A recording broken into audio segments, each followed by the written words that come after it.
तो भाई आज डिस्कस करेंगे हम गयासुद्दीन तुगलक, जो कि था तुगलक वंश का संस्थापक। इसे हम गाजी मलिक भी कहते हैं। तो चलिए स्टार्ट करते हैं। सबसे पहले देखो गयासुद्दीन तुगलक का परिचय पढ़ते हैं हम। इसका शासनकाल देख लो भाई 1320 से लेकर 1325, क्योंकि 1320 में ही इसने वो तुगलक वंश की नींव डाली थी। और तुगलक कौन थे ये हमने जाना था। तो सर्व सहमति वाला जो मत था वो ये था कि जो तुगलक है ये जो तुर्कमेनिस्तान का जो करोना वंश है उससे संबंधित है, जिसका अर्थ होता है कि इसमें है वो जो पिता था वो तो मंगोल था और माता है वो भारतीय थी। तो ये है वो सर्वसहमति वाला मत है कि ये है वो मूलतः है वो तुर्कमेनिस्तान का जो कोरोना वंश है उससे संबंधित थे और माता भारतीय थी और पिता मंगोल थे। अब गयासुद्दीन तुगलक का टाइम पीरियड है 1320 से 1325, यानी कि ओनली 5 साल का। ठीक है, अब देखो तुगलक वंश का जो संस्थापक है वो है गयासुद्दीन तुगलक, जिसको हम गाजी मलिक बोलते हैं। अब देखो सर्वसहमति से बनने वाला सुल्तान, तो ये है वो दिल्ली सल्तनत का पहला सुल्तान था जो कि सबकी रजामंदी यानी कि सर्वसम्मति से बना था। हम देखते आ रहे हैं कि जितने भी सुल्तान थे वो एक दूसरे को मारकर काट कर आगे बढ़े, कत्ल कर करके है वो सुल्तान बने थे। लेकिन ये है वो कहते हैं कि ये सबकी सहमति से सर्वसहमति से बनने वाला सुल्तान था गयासुद्दीन तुगलक। अन्य नाम देखो, अन्य नाम है इसका गाजी मलिक। गाजी मलिक, तुगलक गाजी और गाजी बेग तुगलक। गाजी बेग तुगलक, तो ये इसके अन्य नाम है। गाजी मलिक याद रखो आपको, गाजी बेग तुगलक ये इसके अन्य नाम है। ठीक है, अब देखो दिल्ली का फर्स्ट सुल्तान जिसने गाजी की उपाधि है वो धारण की थी, तो ये है वो दिल्ली का पहला सुल्तान था जिसने गाजी की उपाधि है वो धारण की थी। अब देखो गाजी शब्द का अर्थ क्या होता है वो भी जान लेते हैं। तो गाजी जो शब्द है इसका अर्थ होता है काफिरों को समाप्त करने वाला। तो ये काफिर क्या होते हैं भाई, काफिर क्या होते हैं, तो काफिर क्या होते हैं, तो काफिर जो शब्द है इसका मतलब होता है कि जो ईश्वर में या फिर खुदा में बिलीव नहीं करते, नास्तिक बोल सकते हैं हम। नास्तिक जो कि ईश्वर वगैरह में विश्वास नहीं करते, नास्तिक प्रवृत्ति के लोग। और जो उपद्रवी होते हैं, विरोधी होते हैं, ये होता है जो काफिर शब्द का। तो उन नास्तिकों को इसने वो समाप्त किया था। तो नास्तिकों को समाप्त करने वाला, तो काफिरों का मतलब, काफिर का मतलब होता है नास्तिक। ठीक है, तो नास्तिक यानी कि जो नास्तिक थे उन सभी का इसने है वो अंत किया था। तो ये बात है वो ध्यान में रखना। तो गाजी का मतलब क्या होता है, काफिरों का अंत करने वाला, यानी कि नास्तिकों को इसने है वो समाप्त किया था। ठीक है, अब देखो जीटी की आर्थिक नीति। तो ये जीटी क्या है भाई, तो जीटी हमारा है गयासुद्दीन तुगलक।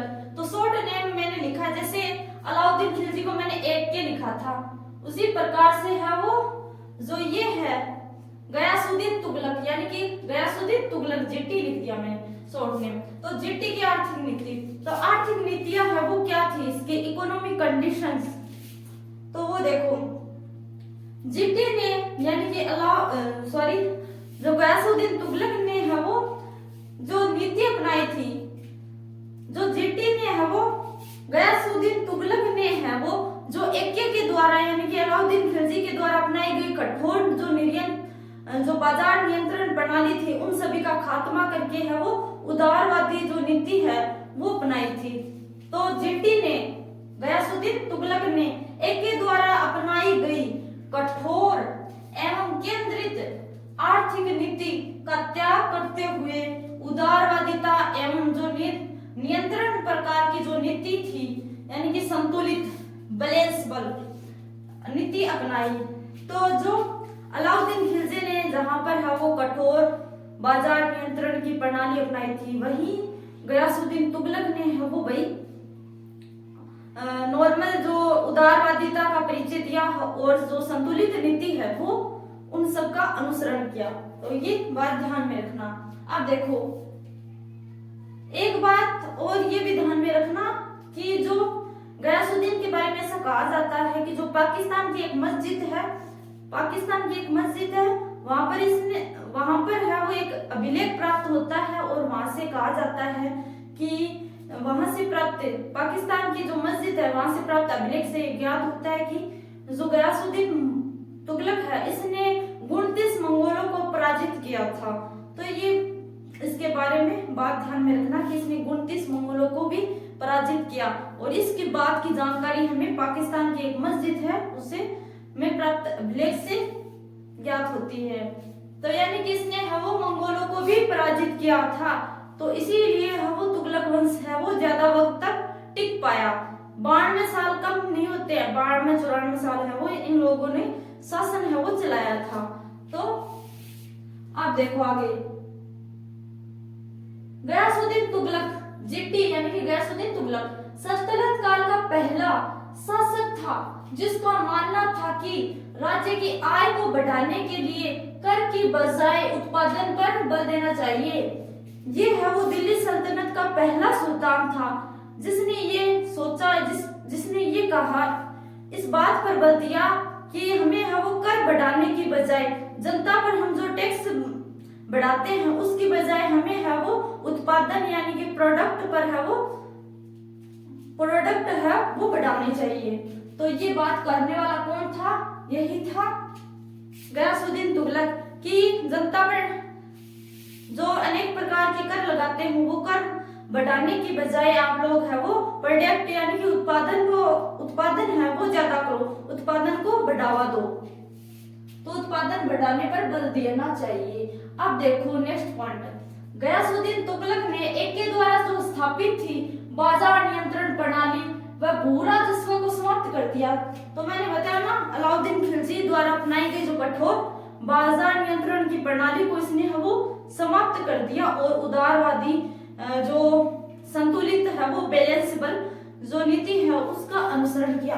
अब देखो भू राजस्व यानी कि भूमि पर जो राजस्व लगता था, टैक्स लगता था, उसको है वो इसने समाप्त कर दिया। अब देखो इसके स्थान पर, देखो भू राजस्व को समाप्त कर दिया, इसके स्थान पर जो इसने अपनाया वो, अभी इसके स्थान पर इसने अनुमानित यानी कि जिसका अनुमान नहीं है, ठीक ठाक बीच वाला।